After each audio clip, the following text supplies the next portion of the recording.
नमस्कार, बहुत स्वागत है आप सभी का टीएनपी के खास कार्यक्रम हुंकार में और मैं हूं आपके साथ वक्ता दुबे।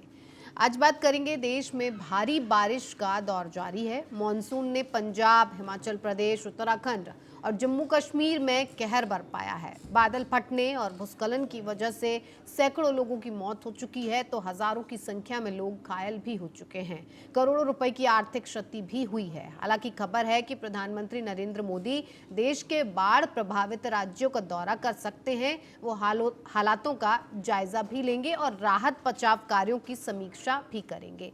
भारी बारिश के चलते पहाड़ी राज्यों में फ्लैश फ्लड और भूस्खलन की घटनाएं हुई हैं। जम्मू कश्मीर, हिमाचल प्रदेश और उत्तराखंड बुरी तरह से प्रभावित हैं।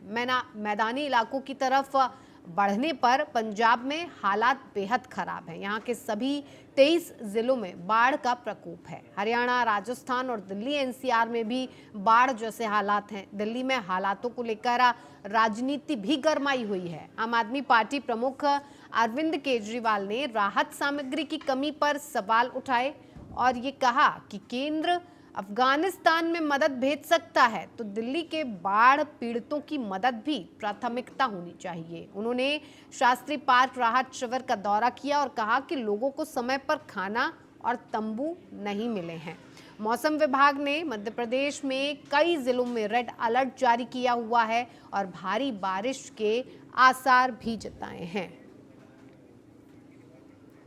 बिल्कुल, तो इसी पर आप बातचीत करेंगे और आगे बढ़ेंगे। हमारे साथ जगह जगह से रिपोर्ट्स आ रही हैं और जगह जगह से हमारे संवाददाता भी हमारे साथ जुड़ रहे हैं जो हालातों पर नज़र बनाए हुए हैं, क्योंकि बाढ़ से प्रभावित देश के कई ऐसे राज्य हैं जो अभी फिलहाल गंभीर स्थिति में नज़र आ रहे हैं। हालांकि सरकार पूरी तरह से मदद पहुंचाने की कोशिश में लगी हुई है। आपको बता दें, हमारे साथ राजेंद्र सिंह जादौन, स्टेट हेड मध्य प्रदेश से हमारे साथ जुड़ रहे हैं।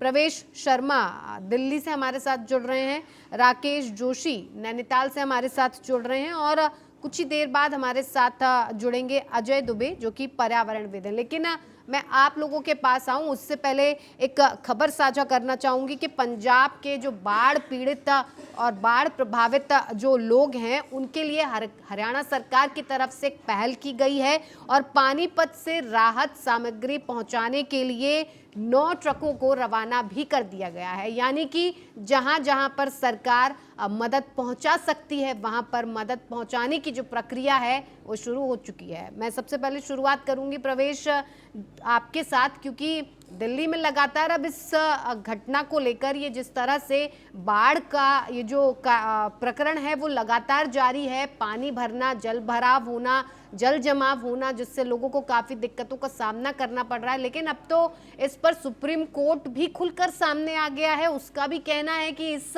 बाढ़ की समस्या को सिर्फ और सिर्फ अगर जोड़कर देखा जाए तो हम इंसान ही हैं जिसकी वजह से ये बाढ़ की जो घटनाएं हैं वो अब आम होती जा रही हैं। लेकिन अभी दिल्ली की स्थिति की बात करें तो क्या कुछ प्रवेश आपसे जानना चाहेंगे?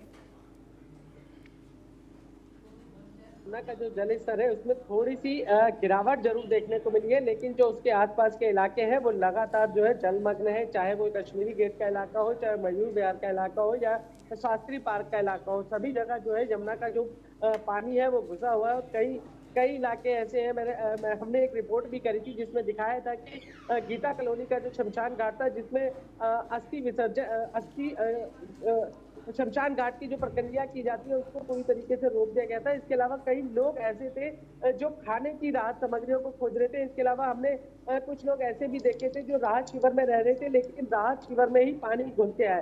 तो कहीं ना कहीं यमुना का जो जल स्तर है वो लगातार बढ़ रहा है। और सुप्रीम कोर्ट की जो बात आपने की है, सुप्रीम कोर्ट ने बेहद सख्त टिप्पणी करी है। सुप्रीम कोर्ट ने सीधे तौर पर कहा है कि जिस तरीके से लगातार वृक्षों को काटा जा रहा है या ये कहें कि पेड़ों को काटा जा रहा है, तो ये सारे जो प्रकरण हो रहा है, प्रकृति की जो अपना रुद्र रूप दिखा रही है, उसमें कहीं ना कहीं सीधे तौर पर मनुष्य ही या ये कहें हम खुद ही उसके लिए जिम्मेदार है। क्योंकि लगातार ये जो कटिंग हो रही है उससे कहीं ना कहीं पूरा जो प्रकरण है, जो प्रकृति का जो संतुलन है वो बिगड़ गया है और इसी वजह से लगातार हम देख रहे हैं। लेकिन दिल्ली में कल दिल्ली के पूर्व मुख्यमंत्री जो अरविंद केजरीवाल शास्त्री पार्क के इलाके में पहुंचे थे, उन्होंने भी राहत शिविरों और लोगों के साथ बातचीत की थी। सीधे तौर पर कहूंगा, उन्होंने शिकायत की कि लोगों को राहत सामग्री नहीं मिल रही है, लोग परेशान है। जिस तरीके से यमुना का पानी घरों में घुस रहा है, लोग अपनी रोजी रोटी से तो परेशान है, लेकिन उनका जो थोड़ा बहुत सामान है वो भी जो है यमुना के जल स्तर में बह गया है।